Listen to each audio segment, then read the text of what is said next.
Alright, YouTube, I'm back and I'm finna paint my front bumper to my Chrysler 300. See, all-wheel drive.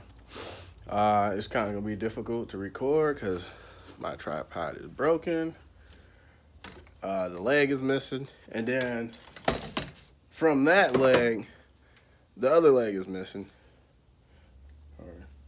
Yeah, one of these legs. It's just, I don't know. But anyway, I'm gonna try to record as best as I could. I remind you, anybody can paint. It's easy as long as you take your time, as long as you get your ratios right, and you do the proper prep work. And this is just me and what I did. This is my car. It's not a customer car. I'm not doing it for nobody but myself. So honestly, I don't care if the paint chip or flake off because I want to end up painting the car anyways, but this is just temporarily. So this is just me being lazy, but if I was to paint a customer's car or something like that, then I would definitely take the extra step and make sure I real deal sand it down pretty good. So this is it. Like I said, I'm not a professional or anything. Uh, this is just a seahorse or whatever you want to call it. I thought I had mine, but I ended up grabbing my dad's.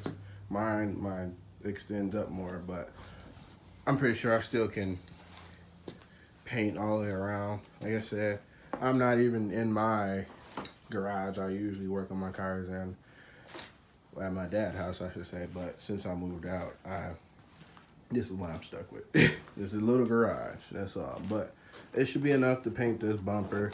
Like I said, just take your time and do everything right. Mix it all up. Get your ratios together and all that other stuff, and make sure your settings is good on the gun, and everything should be good. Like I said, you still got little shines to it, but like, I don't care. Like I said, it's my car. It ain't gonna be show perfect, and if it chip off, then I'm gonna just paint it again anyways. But like I said, I plan on painting the car anyways. So really the whole ordeal is I'm gonna try and paint this bumper while holding my phone since my tripod is broke. So it's kind of set up in here just enough so I can paint this. Got a light there, my air compressor. So it is what it is at the moment, but I just want to get it done. So here we go. Alright, so the primer that I am using is just some Duplicate surface primer. I mean, it's just $20 for a quart. It's not bad. And then I got these from Paint Masters. It's a paint shop where I live at in Saginaw, Michigan. Pretty much just mix it 1-to-1 ratio. Got the specialty reducer. So as you can see, for all temperatures, conditions, it's legit snow on the ground. So if you guys are wondering why am I painting in this cold, I mean, it'd be okay. It's not the first time I painted. It was like stupid cold outside. And then this is the clear I'm using, the Matrix MS52. This is some good clear. Like, not trying to knock Duplicate, but their clear coat is trash. It is just trash. Painted a car once and it looked dull, and I ended up painting this car with a hood and bumper and fender with this clear coat, and first coat it was just shining. So that's pretty much it. Got all my paint sticks, and this is some paint right here, Nason's full base, which that's my color code for my color. It's PPK. It's a magnesium pearl or whatever. So like I said, once you just mix everything up, stir it up, then you're ready to go. So now I can move all this out my way so I can have room to walk around.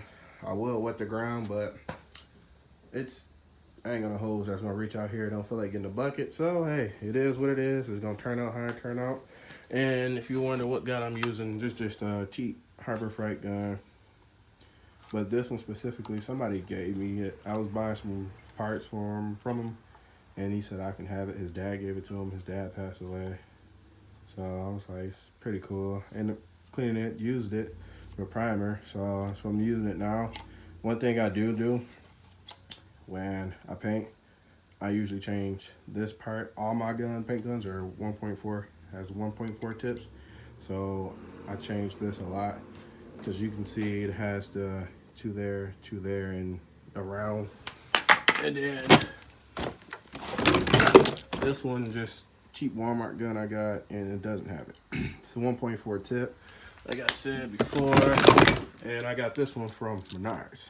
They all spray good, believe it or not, but like I said, I always change my tips. So, well, at least just this part. Even though I could just drill small holes in it and call it good, but that's just me being me. I'm gonna use that for primer, use this one for my base, and use that one for clear. So now I'm gonna get everything set up and ready to paint. Alright, so I couldn't record and hold it at the same time, just too distracting, but as you can see, as little as paint I use, probably about a quart, but I'm gonna end up going over again.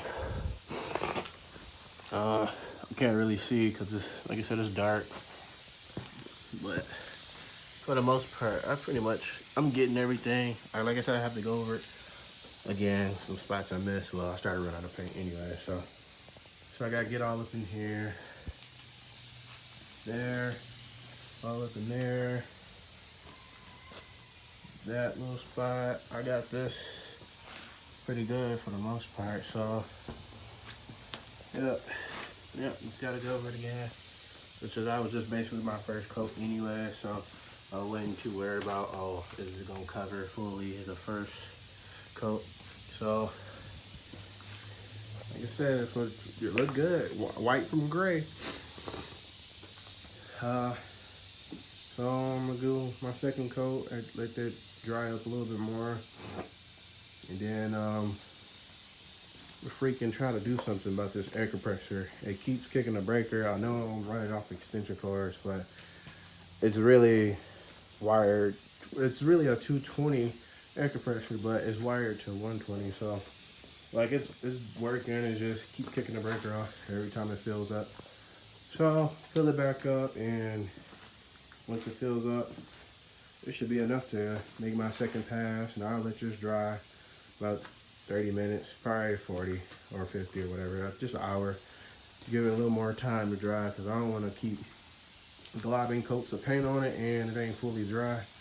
That's just gonna suck, because it'll never fully cure if it's just, you just paint over it. So do that, mix up some more paint. Like I said, the primer, 1:1 ratio, and it should be good to go after the primer.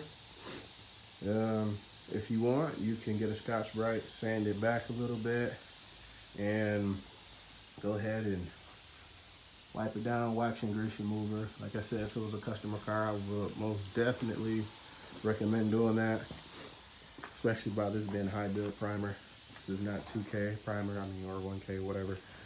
But yeah, so mix up some more. And for anybody out there wondering, I would definitely Scotch-Brite, a maroon Scotch-Brite, if you want the best results. Base coat, get a tack rag, tack cloth, or whatever, tack it, clear it, and I usually tack in between coats of paint and coats of clear, just because that's just me. Like I said, if it's somebody else's car, I want it to look the best as possible, because other people's going to see it. Now, it's been my car, I mean, I don't care. I'll be bumping into poles and bumping into stuff. So if it's scratched, if it's chipped, it is what it is.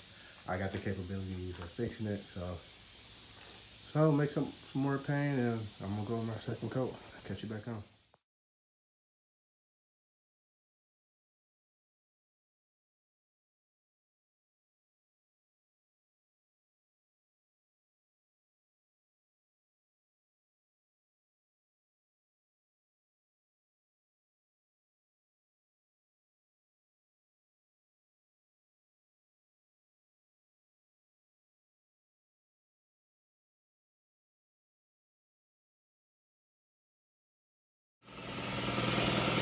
Alright, my second coat, and for not being able to see, I think I covered it off. Second coat, yeah, mine is a little bit of that, but I'm not worried about it because I'm gonna cover that anyways. Like I said, I'm not looking for showcase quality. It's just me. Like, now I got a run here, and that's for me trying to cover in all this stupid little spot. I freaking hate those things. Which I have. I'm not sure. I have a small touch-up gun, but the only problem with that is the cap don't screw on. It just sits on top. So I'll be scared I'm gonna waste paint everywhere, so that's why I didn't use it. But for the most part, though, it looks pretty good. I might hit it with a scotch brite. I don't know yet. I think I might just let this sit for a good while, let it fully dry. So cure time will be delayed. It will take a little longer to cure. But that's why I said I just really can't wait for the summertime. I'll just be doing a lot more of this. But it was really, really good. So I knew. But I don't think I'm gonna be doing anything else for now. But this will just be part one of me painting my bumper. And let me say, here's my cups. It's just paint reducer. That's how I usually clean my guns anyways. I just pour some in here and just spray it out. I mean, even though he's really supposed to take the gun apart, but I already took his gun apart and let him soak. So, I mean, really that's it. It's just another thing I was having an issue with. I'm not getting a whole lot of pressure, and I need more pressure than what my air compressor is giving me. And it's just kind of difficult because when you start running out of air pressure, it starts spreading out blotchy in ways and spots. So that's another thing to watch out for. Make sure you have the correct air pressure. Like I said, this is just constantly keep kicking the breaker off, and when it does cut on, all the lights just dim or the breaker just completely kicks off. So like I said, just something to watch out for if you just starting to paint or whatever. But make sure you clean your guns after every time you use it. I had a gun I didn't clean, and it was hell to clean it, but I got it. So, I mean, this is it. This is part one, and probably end up coming out here to do my base coat tomorrow or sometime. But for the meantime, take my paint inside so it's in a warm place, not just sitting out in the cold. So, thanks for watching, and stay tuned for part two.